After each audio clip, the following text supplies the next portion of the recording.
C'est ça. Et après, il y en a qui se sont désistés. Ouais. On va voir ce qu'en pense Afida. Et puis, j'ai surtout envie de savoir si elle a déjà rencontré Gérard Depardieu ou si... voilà. On va revenir sur l'acte héroïque des vacances. C'est celui de Nathan. Nathan, 13 ans, qui a sauvé sa sœur et sa mère après un violent accident de voiture survenu le jour de Noël dans une forêt de l'Hérault. Nathan et sa famille sont avec nous ce soir dans un instant. C'est incroyable ce qu'il a fait, Nathan. Ouais. Excuse-moi, t'es cru chez ta mère, toi? Non, mais pardon. Non, mais j'entends la meuf sans rigoler, j'ai l'impression qu'il y a un animal dans l'émission. Pareil, tu faisais ça sur BFM? T'as vu que mon micro était branché? Non, mais ton micro est toujours branché. Oui. Ben, Gilles, tu lui parles? Non, mais c'est un niveau... même Daniel est meilleur. Mais je m'en vais alors. Non, mais s'il te plaît, respecte les gens décédés. Merci. Allez, regardez. 25 décembre dernier, Nathan a un accident de voiture avec sa mère et sa sœur. Le véhicule quitte la chaussée, dévale une pente en tonneau et atterrit tout près d'un ruisseau. Nathan détache sa sœur coincée à l'arrière et s'occupe ensuite de sa mère. Ses gestes de premier secours, Nathan les avait appris quelques semaines plus tôt lors d'une intervention à l'école. Des gestes qui ont sûrement sauvé la vie de sa mère. Nathan est avec nous, merci Nathan. Merci Nathan, merci d'être avec nous et merci Jessica d'être là, merci beaucoup, vous êtes la maman et merci François, pompier intervenu sur le lieu de l'accident, merci François, merci d'être là. Alors Nathan, t'es vraiment le héros de cet hiver, c'est un truc de fou. Est-ce que tu peux nous raconter ce qui s'est passé parce qu'on va tous se mettre à la place de Nathan et on se dit tous, même nous adultes ici, je pense pas qu'on aurait eu le courage et les gestes que tu as eu, les réflexes que tu as eu. En fait, la voiture, elle a commencé à tomber.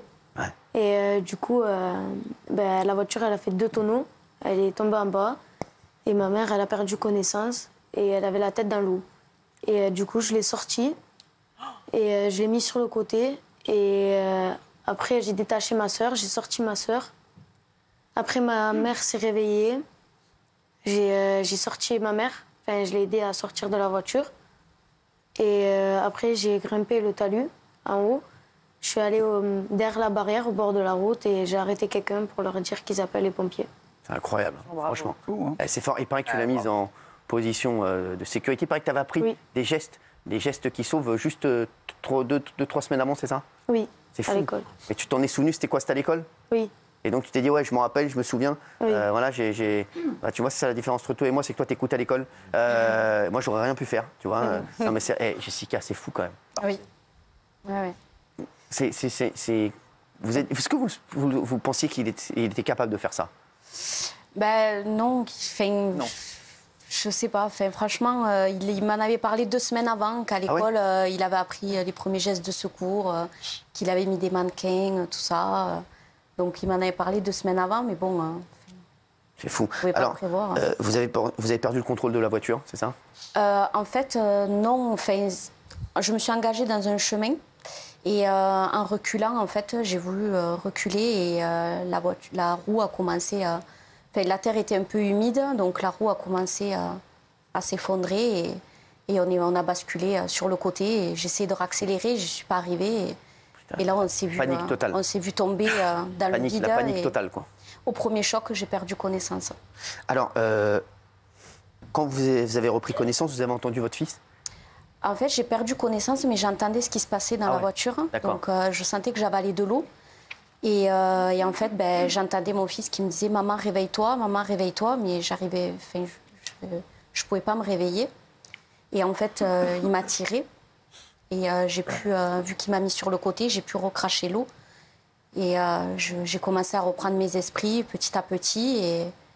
Et après, il m'a guidée pour sortir sur la toute petite fenêtre arrière du véhicule pour sortir. Alors, François, vous êtes un des pompiers intervenus sur le lieu d'accident. Quand vous êtes arrivé sur les lieux, il vous a dit quoi, Nathan? Vous avez vu Nathan seul, vous êtes dit...